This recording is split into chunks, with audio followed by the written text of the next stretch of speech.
Hello, my friends, and welcome back. I'm Chisco Gaming, and in today's video, sponsored by the makers of Whiteout Survival, we just won our first SvS, and I want to talk all about it. I want to talk briefly about the prep phase. I want to talk about the battle phase, and like I said, we're 100 or so days into our journey in this state, and in our first SvS, we got the win, which feels really good. So there's a bunch of things I'll talk about. Use the timestamps to jump to whichever part. This is the tail end of the castle battle, which is wrapping up now. We've been holding the castle for over 4 hours consecutively. Not consecutively, 4 hours in total. All we needed to do was hold it for 3 hours or more, and by default, we are the winners, so we have done that. 3 hours continuous occupation, and you instantly end it, and it's GG's. But this was not as much of a landslide as it kind of looks from this final result, all right? So let me get you to this moment in time. How did we get here? So SvS is broken up into two parts. There's the prep phase and then the battle phase. We're in the battle phase now, and our prep phase was insane. We as a state honestly did a poor job of saving for SvS Prep, which really, really bit us. I mean, it came back to haunt us in a big way. So in the first stage of SvS Prep, we were down by like 300 or 400 million points. But amazingly, in the third stage where you rally beasts, we were able to get all the way back to winning SvS Prep. But toward the tail end, we ended up losing. And it was only by like some number of tens of millions of points. It was an extremely close SvS Prep all the way to the end. I made a separate video about SvS Prep. I'll have a card in the end screen for that if you want to see. This is really all about the battle phase, because I had some deep misunderstandings about how the battle phase worked. I thought that when you win the prep phase, you win the right to enter into another person's state and fight for their Sunfire Castle.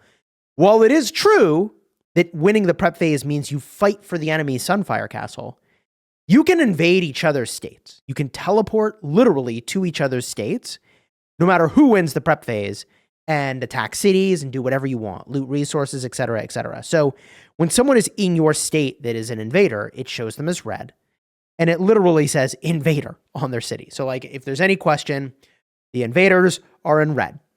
Seems pretty clear, okay? Your alliance is always in blue, and other players from your server are in gray. And although at this moment in time, it looks like we've got a lot of numbers compared to them, I assure you these numbers were actually somewhat reversed when things were starting at the center here, all right? A bunch of them have ported away because at this point we've pretty much won and they've given up pushing. And the folks that we were fighting against were incredibly strong. They are incredibly strong. They're incredibly organized. It was really well matched, actually, by the developers that we were up against this state. And look, I'm not going to reveal our entire strategy because I feel like that's a disservice to my team, but I'll simply say that the Pale One garrison, along with some very strong rally leads from our state, really, really paid off. So shout out to our alliance members and the folks in our state who did incredibly well. For those wondering kind of what that looks like after troop losses, okay? Pale One is at 260 mil. Withroad is 204, Stank is at 200, Chaos at 197, Lions at 182, Nick at 161, and I'm like a little shrimpy guy over here, 156, which is insane for 100 days in, by the way. I feel like that's still, pretty decent, okay? But no, it's crazy. So our big mistake was not hoarding like crazy for SvS Prep. We will not make that mistake again. We will hoard like crazy. Not that some of us hadn't been saving, but like not all of us had been saving, and it was freaking costly. Now, the way that the invasion phase works, which is what we're in now, is that whoever wins prep is the invader of the opposing state. So at 10 UTC, things open up so you can teleport into the enemy state. At 11 UTC, you can teleport into what's called the red zone. It's called that because literally it's like red. So you can't teleport in this area in the first hour, but at 11 UTC, this opens up. Then at 12 UTC, the castle opens for contention, and that's when the fireworks really start to fly, all right? For the next 6 hours, you battle for this sucker over here. just as you would in your regular Sunfire Castle battle, except there are invaders from another state who are trying to control it. Now, if your state is being invaded and the enemy wins the castle, then they become the supreme president, and they rule your state and theirs, controlling the buffs, the debuffs. It's brutal. You don't want to be invaded, okay?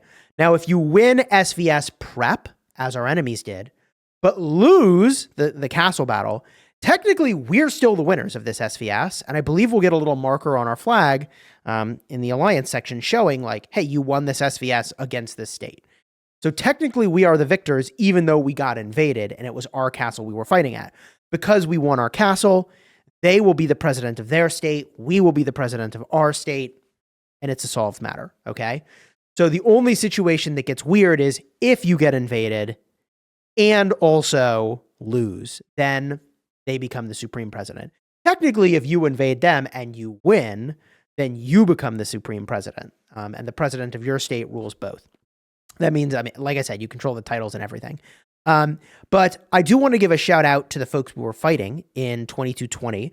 I had a really good conversation with their king or president, and their president was very easy to talk to, even though we spoke different languages.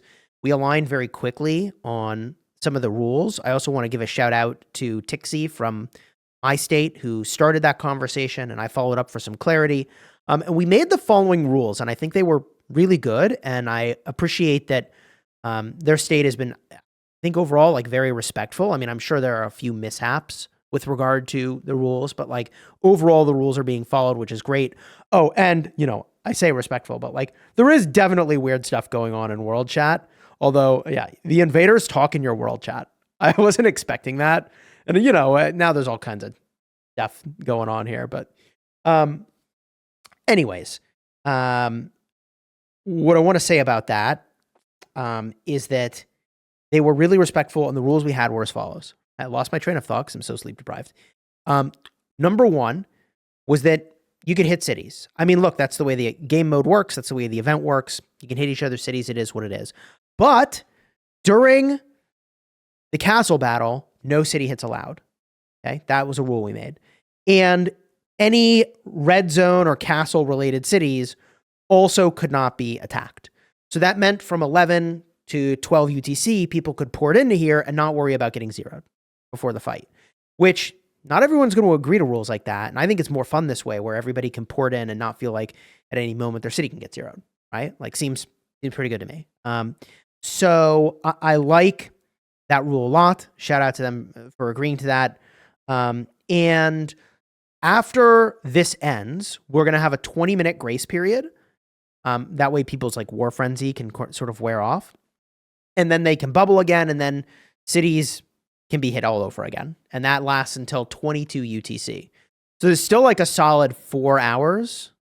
Is it more than 4 hours? Yeah, about 4 hours of time where cities can be hit. And it just is what it is. That's how it's going to go. And bubble up if you don't want your city to get hit. Like, it's pretty straightforward, okay? And these like insane buffs make it so that even if you're like normally stronger, if you're offline and not buffed up and your enemy's buffed up, bro, you're going to get cooked. You are going to get cooked. I think the thing that was like really shocking going into this battle phase was like the number of people who did not bother to have a peace shield on. Like, okay, well, you're just going to come back zeroed. Like, if you're in SvS Battle Phase and you do not have a peace shield, expect your account to be zeroed by the enemy. Expect it. Regardless of what your power is, you'd have to be so dominant over the enemy. It will be shocking. Now, look, there's still tricks you can do to like reinforce an ally, just like in Crazy Joe, and like you can protect your team. I'm not saying that's not possible, but it is way harder to do than to attack. Attacking is, you know, you can have the element of surprise, you random port around, etc., etc. The same teleport rules apply. So I think we really would have benefited. Well, I mean, I don't know. It didn't really impact us that much, but I think there's a lot of value to potentially going in and making a lot more territory. So like you can't port up on top of our cities. Like a buffer of territory to me feels like a really good idea, like a fat buffer. That way, anyone who wants to hit our cities has to land there with a random teleport, which you can random teleport onto an alliance's territory, but otherwise, I don't think you can teleport onto an alliance's territory, right? What else do you need to know about the battle phase and how this works? State of power. I suppose we can talk about the leaderboard rewards. So there is a personal point ranking for the prep phase.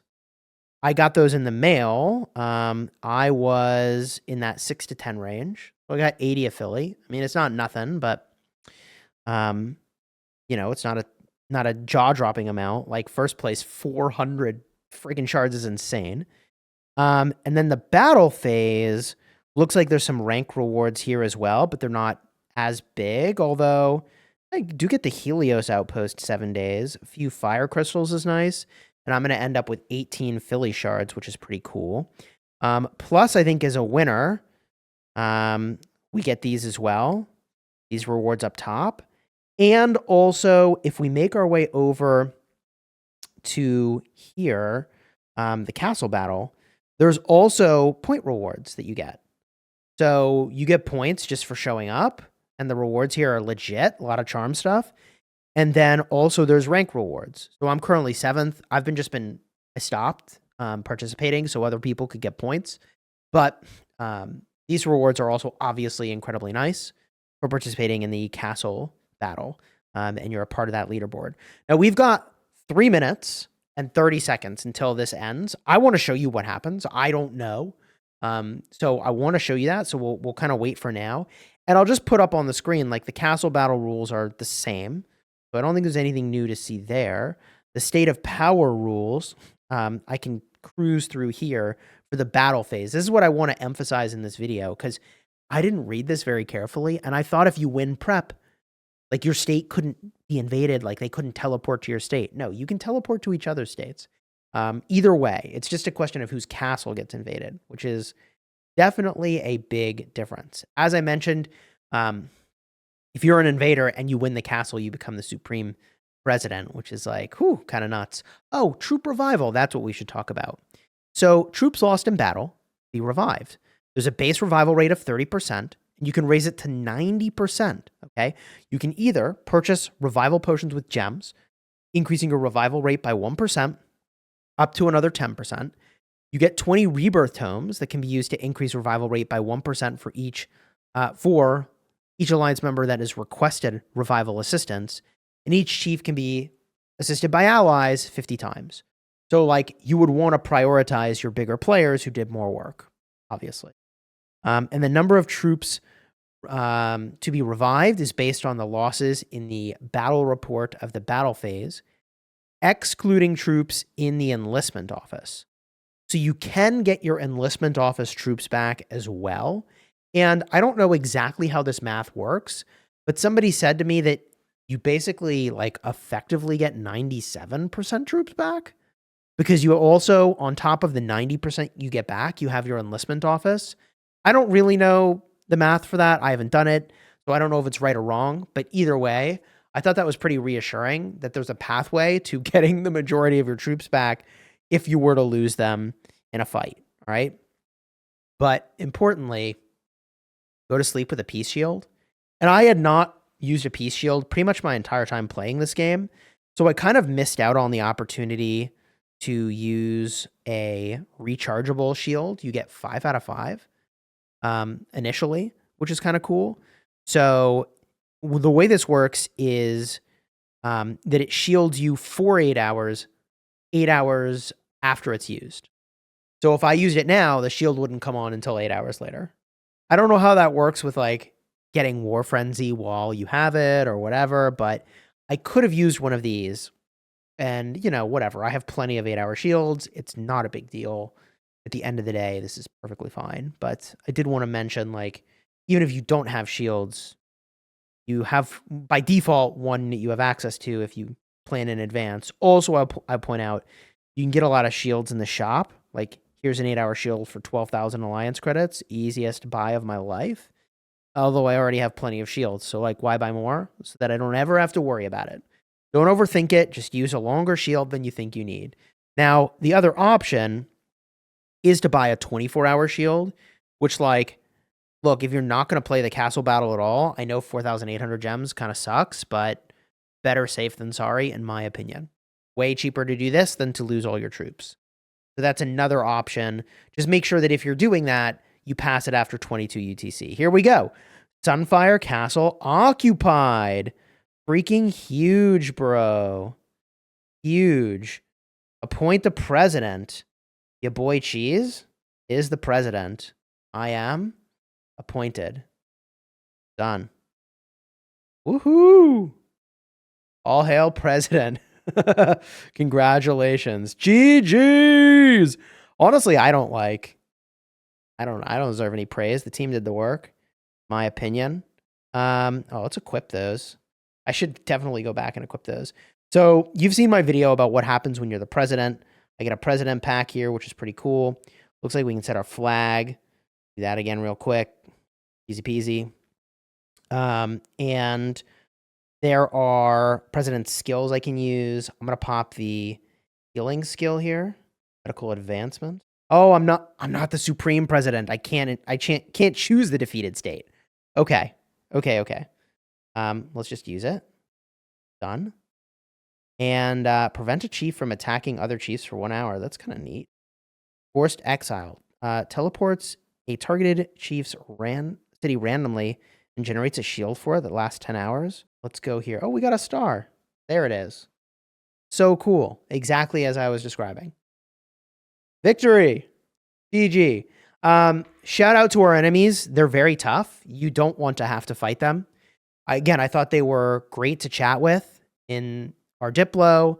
I thought their rules were the rules we agreed to were extremely reasonable. And I thought they were extremely reasonable to chat with and talk through all that with. So again, I thought it was really upstanding and great time all around. Now that said, I believe that very soon we were going to have state transfers. So we've got a transfer Discord server. If you want to join our state, I don't know when transfers will open up, but when they do, we already have people that have expressed interest, and we're starting to build that roster of people that will come to our state. I don't think we've locked in anybody yet. There may be some people. I actually am so busy. I'm not a part of the transfer team that is managing that, but if you want to join our state, there'll be a link down below in the description. If you have any other tips, tricks, thoughts, or advice about the battle in the state of power and the battle phase, definitely drop them down below in the comments. I will be eager for that. I haven't lost any troops because I haven't fought anybody yet. I basically woke up, spent the 2 hours before the castle opened prepping for the castle and getting everybody ready, and but now maybe I'll go do some invading. TBD. TBD. We've got about 20 minutes before raiding can commence, and it will commence, I suspect. So I'm going to port myself back to our hive for now. Probably pop a peace shield while I figure out what I want to do, and probably while I edit this video realistically. Yeah, let's just oh God, we are going to have to fix teleports. This oh, this is a little cringe. All right, I'm going to have to deal with this.